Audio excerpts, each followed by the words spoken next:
কিছুটা শেয়ার করবেন এটা? অফকোর্স, প্রথমত বলি আপনাদের সবাইকে অনেক অনেক ভালোবাসা, শুভেচ্ছা। বাংলাদেশে যখনই আসি এত ভালো লাগে, মন ভালো হয়ে যায়। আজকে যখন এয়ারপোর্ট থেকে বেরোলাম, আমার মনে হলো এটা আবার আমার কত চেনা দেশ, চেনা শহর, চেনা পরিস্থিতি। তো এইটা আমার মানে ভেতর থেকে ভীষণ ভালো লাগাটা একটা তৈরি হয়। তো তারপরে যখন এই বাংলাদেশের ছবিতে কাজ করে আরো ভালো লাগা তৈরি হয় যে এই চলচ্চিত্রের সাথে এত বছরের দীর্ঘ সম্পর্ক আমার, এবং এত সুপারহিট কানেকশন, এত ভালো ভালো কাজ করেছি। আর মোস্টলি আমি অনেক নায়কদের সাথে এখানে কাজ করেছি। তবে একটা কথা বলবো যে সবার সাথে আমার খুবই ভালো অভিজ্ঞতা। আর নীরবের কথা আমি স্পেশালি বলবো যে এখন যার সাথে কাজ করছি, Nirob is a very nice human being. আমি ফার্স্টে বলি, ওর মনটা খুব সরল একটা শিশুর মতো, খুব সুন্দর একটা মানুষও। এবং সবকিছু নীরবের এত ভালো দিক আছে একটা, যে নীরব অনেক শুধু অভিনয় ছাড়াও নীরব অনেক সুন্দর করে অনেক কিছু দায়িত্ব নিতে পারে, মানুষের পাশে দাঁড়াতে পারে। ও আমি দেখেছি অনেক এই প্রোডাকশনের অনেক খুঁটিনাটি জিনিসের মধ্যে ঢুকে অনেক সুন্দর সুন্দর সমাধান করেছে। তো এইটা আমার কাছে খুব ভালো লেগেছে। ইনফ্যাক্ট সবসময় সব হিরোদের মধ্যে সেই অ্যাটিটিউডটা থাকে না যে সে খালি ভাবে যে সে আমি তো একজন নায়ক, সে আমি শুধু আমার নায়কোচিত ব্যাপারটা করে আমি চলে যাব। কিন্তু একটা সমস্ত একটা প্রোডাকশনের মধ্যে ইনভলভ হওয়া, কো অ্যাক্টরের পাশে থাকা এবং কো অ্যাক্টরকে সম্মান করা, ডিরেক্টরকে সাপোর্ট দেওয়া, প্রোডাকশনকে সাপোর্ট দেওয়া, এটা আমি নীরবের মধ্যে দেখেছি। নীরবের সাথে ছবিও করেছি, আমরা একটা ইভেন্টও করেছি একসাথে। ফলে সেখানেও আমার একটা ছোটখাটো সমস্যা হচ্ছিল, নীরব সেটাকে মিডিয়েট করলো, নীরব সেটাকে সলভ করে দিল। তো I think he has got lot of qualities. বাংলাদেশে বাংলা ইন্ডাস্ট্রিতে অনেক কাজ করেছে, ইন্ডাস্ট্রি কি পরিমাণে দেখতে পাচ্ছেন এবং কোনটা ভালো ভালো নীরবেরটা শেষ করি, তারপরে বলবো ওর অভিনয় এবং আমাদের এই ছবিটা is a very special film. এবং আমি দেখতে পাচ্ছি ডিরেক্টর খুব যুদ্ধ করে প্রেসের মাঝখান দিয়ে ঢুকছে এখন, আমাদের পরিচালক আচ্ছা Ananya Mamun is a very very sensitive director. ও খুব ফাস্ট, আর মনে হয় সমস্ত এডিটিংটা ওর মাথার মধ্যে আছে। এইটা আমি বলবো ওর সম্পর্কে। আচ্ছা ও চলে আসুক, তারপরে ছবি তুলে নাও।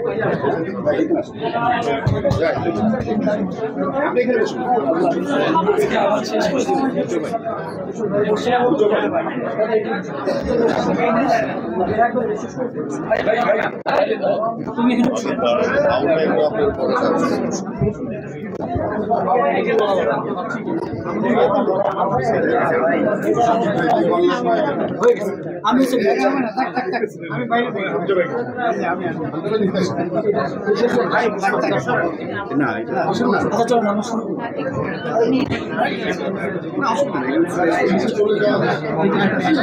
বাইরে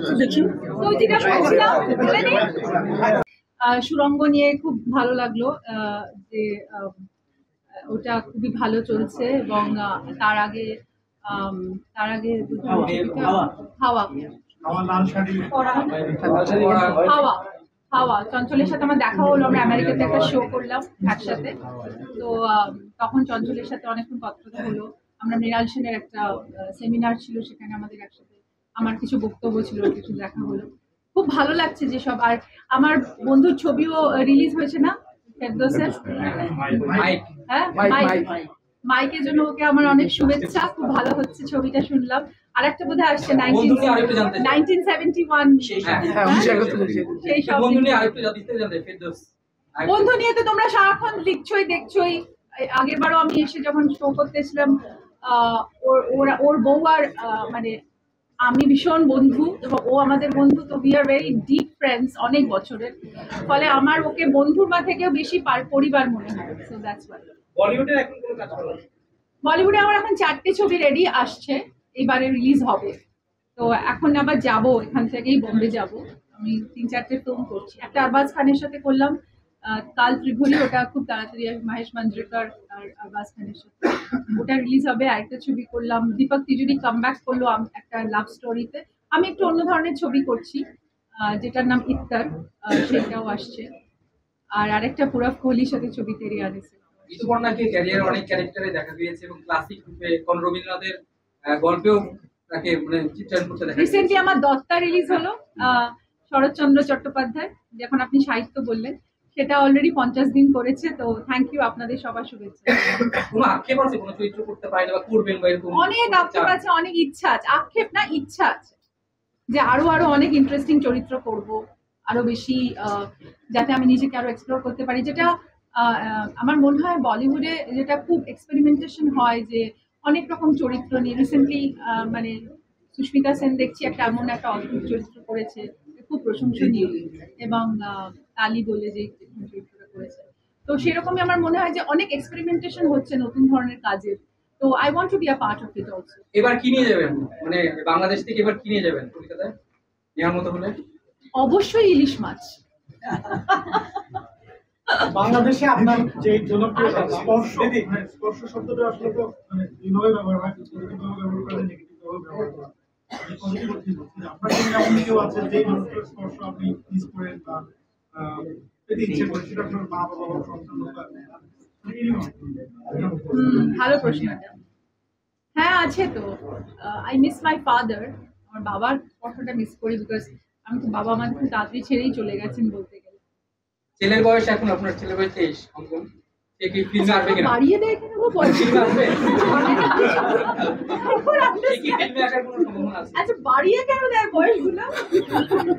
আচ্ছা ধরলাম ওর বয়স 11। কোনো ইনফরমেশন নেই আমাদের কাছে। ওর কি ফিল্মে আসার কোনো চান্স আছে? এখন পড়াশোনা করছে, আমার মেয়েও পড়াশোনা করছে, মেয়ে ক্লাস 6 এ পড়ে, আর ছেলে জাস্ট মানে মানে 12 করে ফার্স্ট ইয়ার করছে, বাট এখন কোনো কিছুই না, দে আর অল স্টাডিং। ওরা কি সিঙ্গাপুরেই? হ্যাঁ আমার ছেলে আমেরিকাতে আছে, আর আমি যাদের সাথে কাজ করেছি তারা আমার সবাই খুব ফেভারিট, মানে এত ভালো সম্পর্ক আমার সবার সাথে। ফেরদৌস আমার খুব ভালো বন্ধু এবং চিরকালই থাকবে, অনেক বছরের সম্পর্ক, আমাদের ফ্যামিলির মতো আমাদের রিলেশনশিপ। মান্না ভাইয়ের কথা বলবো, মান্না ভাইয়ের সাথে প্রচুর কাজ করেছি, প্রচুর সুপারহিট কাজ করেছি। মান্না ভাইকে খুব মিস করি। মান্না ভাই একজন অসম্ভব ভালো একজন মানুষ ছিলেন, এবং একটা খুব ভালো মনের মানুষ, আর অদ্ভুত তার স্টারডম ছিল, এবং এখনো শেলি আপার সঙ্গে আমার খুব গভীর যোগাযোগ ওনার ওয়াইফের সাথে। তো আমি সেই জন্য মনে করি যে আমি যাদের সাথে কাজ করি তাদের সঙ্গে কোথাও না কোথাও আমার সম্পর্ক রয়েই যায়, এবং আরো বহু অ্যাক্টরদের সাথে আমি কাজ করেছি, আমিন, জাহিদ খান, অনেক অনেক, মানে রিসেন্টলি আরফিন শুভর সাথে কাজ করেছি, ফলে সবার সাথেই আমার খুব সুসম্পর্ক। এবং আমি যাকে খুব সম্মান করি এবং খুব ভালোবাসি সেটা হচ্ছে আলমগীর ভাই। আলমগীর ভাইয়ের সঙ্গে অনেক কাজ করেছি, ওনার পরিচালনায় কাজ করেছি, তো ফলে প্রচুর মানে শেষ হবে না বললে, মানে আরো প্রচুর কাজ করেছি, এত বলতে গেলে এত রাত খাবার হয়ে যাবে। আর এখনো নীরবের সাথে করছি। তো আই থিঙ্ক আমি মনে করি যে একজন অভিনেতা বা অভিনেত্রী তাদের ভার্সেটালিটির মধ্যে বেঁচে থাকে, এবং আমি আমার ওই ভার্সেটাইল জায়গাটার মধ্যে দিয়ে বেঁচে থাকতে চাই, যেখানে আমি মনে করি যে অনেক অনেক রকম চরিত্র, অনেক রকম নায়ক, অনেক রকম কম্বিনেশনের ছবি তৈরি হোক, তাতে আর্টিস্টরাও নিজেদেরকে অনেক নতুন ভাবে এক্সপ্রেস করতে পারে। মান্না ভাইয়ের সঙ্গে আপনার একটি সিনেমার কাজ এখনো শেষ হয়নি, তো ওই সিনেমাটার কাজ কি আসলে শেষ হবে কিনা আদৌ? জ্যাম জ্যাম জ্যাম তো মান্না ভাইয়ের প্রোডাকশন। হ্যাঁ নিশ্চয়ই শেষ হবে, কেন শেষ হবে না।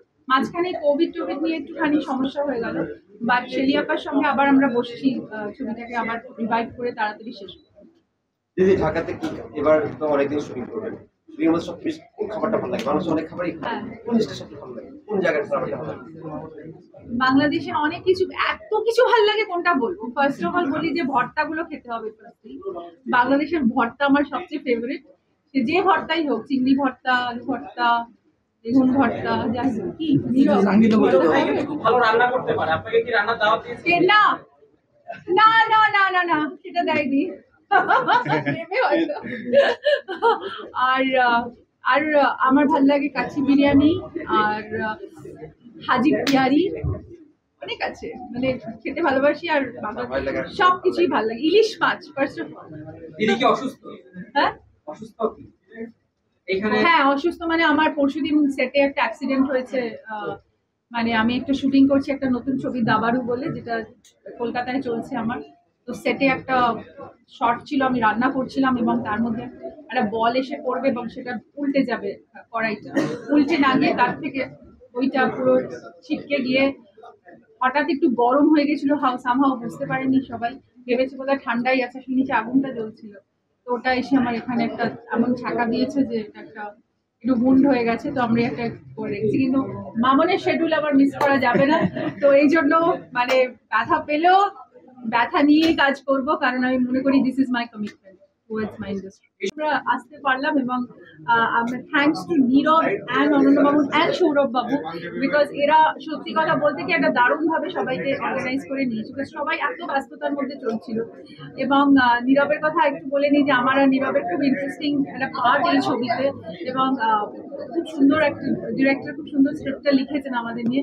আর নীরব তো এখন তো হ্যান্ডসাম হিরো, তো খুবই ভালো করেছি। আমাদের মধ্যে কেমিস্ট্রিটাও যেটা জিজ্ঞেস করছিলেন আপনি, কেমিস্ট্রিটা আমার মনে হয় যে দর্শকের কাছে ইট উইল ওয়ার্ক। আর কারণ আমি জানি যে বাংলাদেশের দর্শক আমাকে খুব ভালোবাসেন এবং আমাকে আমার নতুন নতুন কাজ তারা দেখতে চান। আর আমি সবসময় সিনেমা আমার কাছে মানে সিনেমা আমার কাছে যেমন কমিটমেন্ট সেরকম একটা অ্যাডভেঞ্চার, বিকজ সিনেমাকে নিয়ে আমি সবসময় এক্সপেরিমেন্ট করি। দিদি 52 বছর বয়সেও আপনি একজন এখন নায়িকা, এটা বলার কি আপনার খুব দরকার? আর ওই বয়সটা হয়নি আমার এখন, যেটা আপনি বলছেন। আপনাকে ছোটকালে দেখছে, এখনো দেখছে একই রকম। হ্যাঁ, তো সেটাই থাক না, আমি হচ্ছি এভারগ্রিন। নায়িকার বয়স কখনো বলতে নেই, আর পুরুষদের স্যালারি কখনো বলতে নেই। আমার প্রশ্ন এখানেই ছিল যে আসলে কিভাবে ধরে রাখছেন নিজেকে, ফিটনেস ধরে রাখতে হবে। আমাদের বাংলাদেশি অনেক নায়িকাকে আমরা দেখতে পাই যে অল্পতেই বয়স 30-35 হলেই নায়িকা এরকম দেখা যায় না। তো আপনি সেখানে 52 বছর বা সেটা না হোক। না দিদি, আপনার সময়ের অনেক নায়িকা বাংলাদেশে যাদের এখন আর দেখা যায় না। এই কোয়েশ্চেন কিন্তু এডিট করতে হবে, নাহলে আমি চলে যাবো প্রেস কনফারেন্স। এটা বন্ধ। হিরোইনদের কখনো এভাবে কথা বলে না। ওকে ওকে, দিস ইজ অবজেকশন। এটা বাদ দে, এটা বাদ দে। বাংলাদেশ কেমন লাগছে তারুণ্যের দিদি? রহস্য কি? তারুণ্যের রহস্য কি?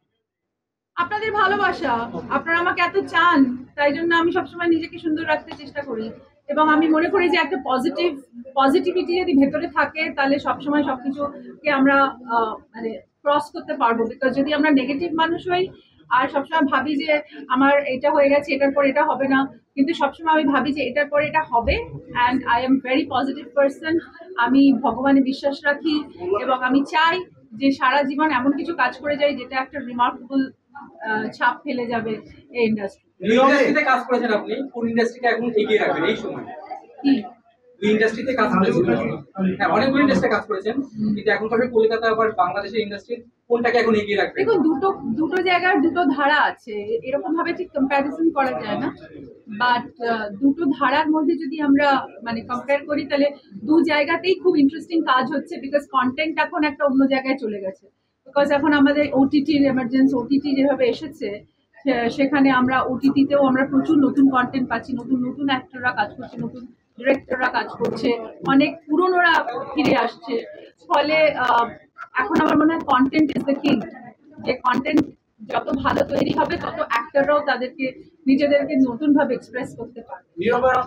নীরবের অনেক প্রশংসা করলেন, তার কোনো ইমপ্রুভমেন্ট এরিয়া আছে আপনার পরামর্শ? নীরবের সাথে অভিনয় করে ওনার অনেক প্রশংসা করলেন, তার অভিনয়ে আপনি মুগ্ধ হয়েছেন, কোনো ইমপ্রুভমেন্ট এরিয়া দেখেছেন কিনা?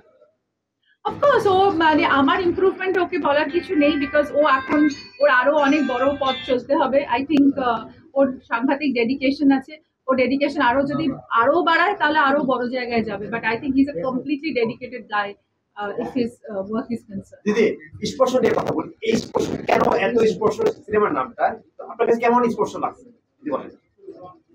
স্পর্শ আসলে একটা খুব সেন্সিটিভ কথা, মানে স্পর্শর অনেক রকম ইন্টারপ্রিটেশনস হয়। এই ছবিতে স্পর্শর ইন্টারপ্রিটেশন গুলো অনেকগুলো জায়গায় আছে, যেটা বোধহয় দর্শক ছবিটা দেখতে দেখতে বুঝতে পারবে। স্পর্শটা শুধুমাত্র কোনো মানে একটা কিছু কেন্দ্র করে না, বহু সম্পর্কের ভেতরে কি স্পর্শ মানে হচ্ছে সেটা নিয়ে কথা। তো সেই জন্য আমার মনে হয় স্পর্শটা খুব is a very sensitively used in this film. অনন্য মামুন খুব সুন্দর মানে কাজ করেছে, স্ক্রিপ্টিংটা খুব অ্যাপ্রোপ্রিয়েট হয়েছে, যে এই তিনটে চরিত্রকে খুব সুন্দরভাবে অ্যালাইন করেছে এবং তিনটে চরিত্রকে স্পর্শ করছে কোনো না কোনো ভাবে। এবং আদ্রিয়ানাও খুব সুন্দর কাজ করেছে। আরিয়ানাও খুব সুন্দর কাজ করেছে এবং আই থিঙ্ক ওর জায়গাটাও খুব সুন্দরভাবে এনেছে ডিরেক্টর। আমাদের তিনজনের সম্পর্ককে খুব ইন্টারেস্টিংলি বেঁধেছে। 12 দিনের শুটিং আমাদের কতটুকু ভালো লাগছে আপনার কাছে? হ্যাঁ? এই দুজনকে আমার বাঙালি দুজন কেমন ভালো লাগছে? 12 দিনের শুটিং আপনাদের হয়েছে কলকাতায়। হ্যাঁ। কলকাতার মধ্যে ইন্টারেস্ট কি ছিল?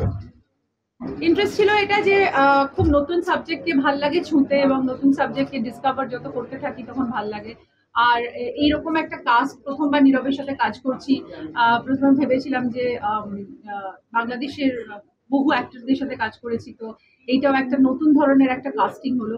আমাদের এখানে খুব কমই কাস্টিং হয়, মানে হিন্দি ছবিতে বা অন্যান্য জায়গায় যেরকম কাস্টিং নিয়ে অনেকে ভাবনা চিন্তা করে, খুব নতুন ধরনের কাস্টিং হয়। আমাদের বাংলা ছবিতে সবসময় একটু কাস্টিং গুলো একটু ক্লিশেড হয়, মানে রেপিটেশন হয়, বা কোনো একটা পেয়ারের সাথে একটা পেয়ার চলতে থাকে, সেটাই কাস্ট করতে থাকে। কিন্তু এই ছবিতে একটা অদ্ভুত অভিনবত্ব আনা হলো এই কাস্টিংটা নিয়ে, এটা আমার খুব ভালো লেগেছে।